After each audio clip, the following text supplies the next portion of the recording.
in response to the deadly attacks last Friday in Paris believed to have been committed by Syrian-born members of ISIS. At least 31 state governors have declared their intent to refuse entry into their states of refugees fleeing Syria.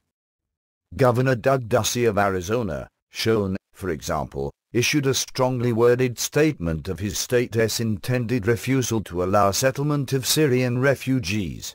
Given the horrifying events in Paris last week, I am calling for an immediate halt in the placement of any new refugees in Arizona, Ducey declared.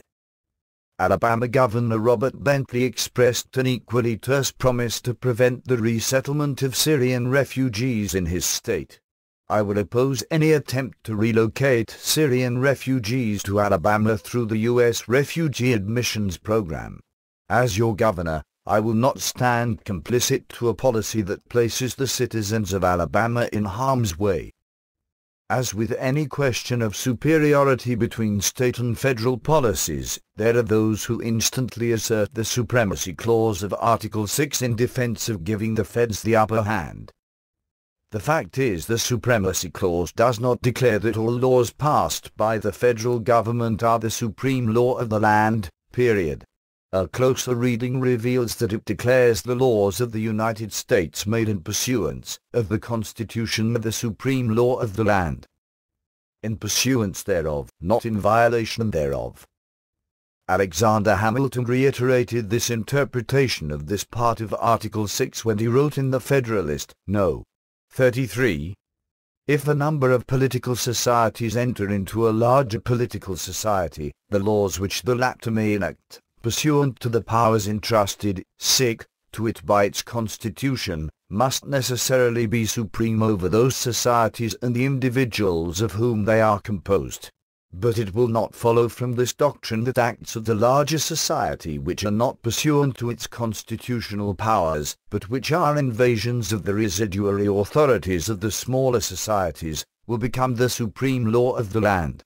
These will be merely acts of usurpation, and will deserve to be treated as such. Emphasis in original. Dismissing, then, with the supremacy clause argument is relatively easy.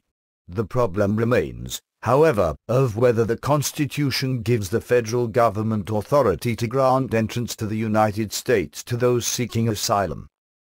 And a related question, did the states grant to the federal government in the Constitution the power to put labels on immigrants, labels which remove them from any exercise of state sovereignty? No. As this reporter has written on other occasions, the closest the Constitution comes to placing anything even incidentally related to immigration within the bailiwick of Congress is found in the clause of Article I, Section 8 that empowers Congress to establish an uniform rule of naturalization. That is it. There is no other mention of immigration in the text of the Constitution.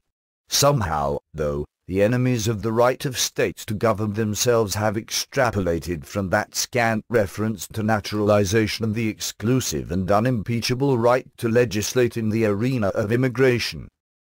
The difference between immigration and naturalization is one of definition. Immigration is the act of coming to a country of which one is not a native. Naturalization, however, is defined as the conference upon an alien of the rights and privileges of a citizen. It is difficult to understand how so many lawyers, judges, and legislators, most of whom were lawyers, can innocently confuse these two terms.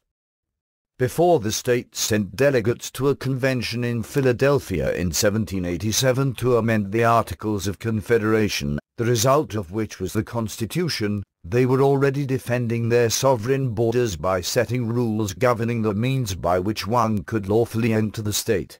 That is to say, they were policing the immigration of aliens, an act undeniably within their right as a sovereign government.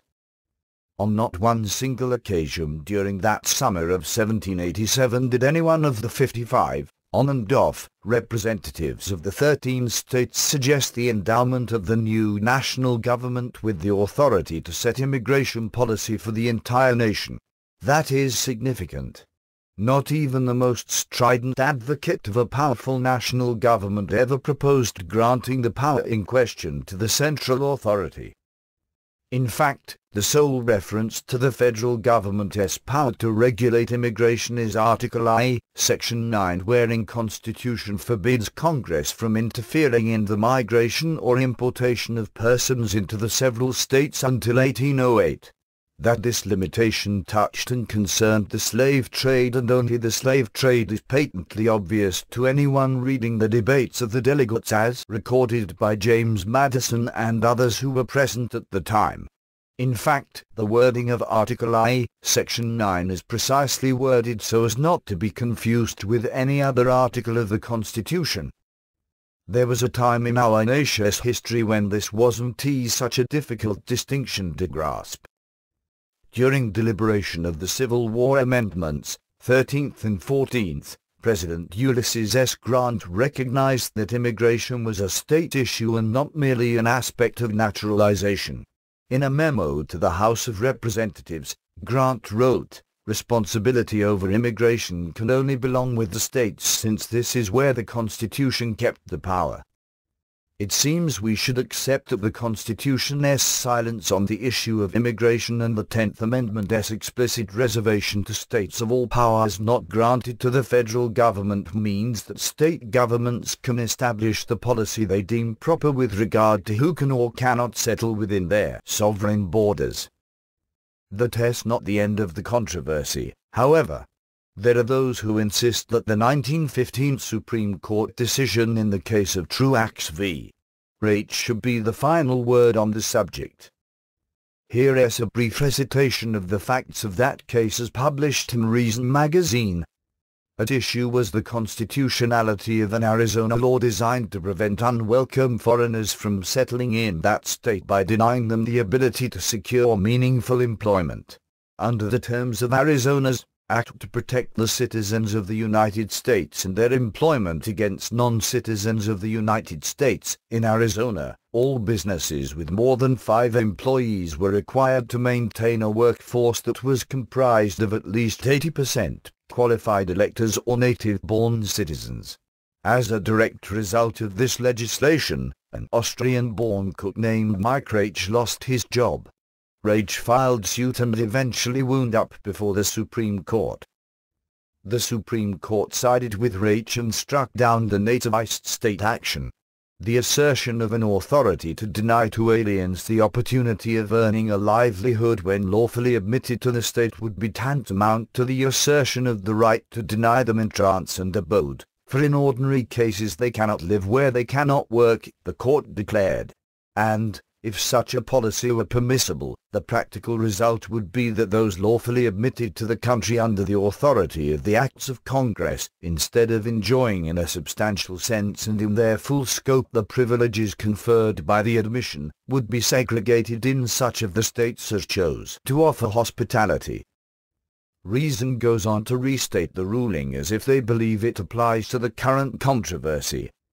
Put differently, Congress possesses the constitutional power to regulate the admission of aliens to the United States. Once an alien has been lawfully admitted under federal law, no state may deny them entrance and abode. That standard plainly covers the treatment of Syrian refugees that have been lawfully admitted to the United States. Is the Supreme Court designated the ultimate decider of issues pitting state sovereignty against federal prerogatives? No. As this reporter has observed in a previous article on the subject of Supreme Court supremacy, Thomas Jefferson had something to say in the matter. In 1804, he wrote that giving the Supreme Court power to declare unconstitutional acts of the legislature or executive would make the judiciary a despotic branch. He noted that nothing in the Constitution gives the Supreme Court that right. In this Mexican standoff of states, Supreme Court, and federal government, the last man standing is the people acting in their collective political capacity as states. Abraham Lincoln recognized the lack of constitutional authority for the Supreme Court's assumption of the role of ultimate arbiter of an act's conformity with the Constitution. Lincoln said that if the Supreme Court were afforded the power to declare whether an act of the federal government was constitutional, the people will have ceased to be their own masters, having to that extent resigned their government into the hands of that eminent tribunal. In his 1887 book The Constitutional Law of the United States of America, renowned German-American constitutional scholar Hermann von Holst explained the error in accepting the Supreme Court as the ultimate arbiter of constitutional fidelity. Moreover, violations of the Constitution may happen and the injured cannot, whether states or individuals, obtain justice through the court. Where the wrongs suffered are political in origin, the remedies must be sought in a political way, he wrote. He continued, regarding this aristocracy of the robe, that our national government, in any branch of it, is beyond the reach of the people, or has any sort of supremacy except a limited measure of power granted by the supreme people, is an error.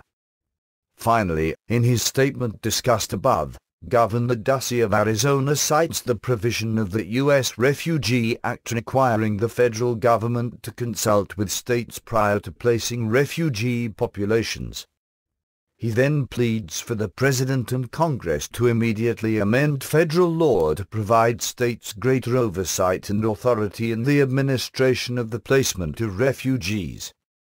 With respect to the difficult and potentially dangerous position in which Governor Ducey and the other 30 or so state executives find themselves, one wonders wherein the Constitution states are required to ask the federal government's permission to exercise a power they specifically retain under the Bill of Rights, namely the power to grant or refuse permission for entry into their sovereign territory to an immigrant, no matter what label that immigrant is given by the federal government.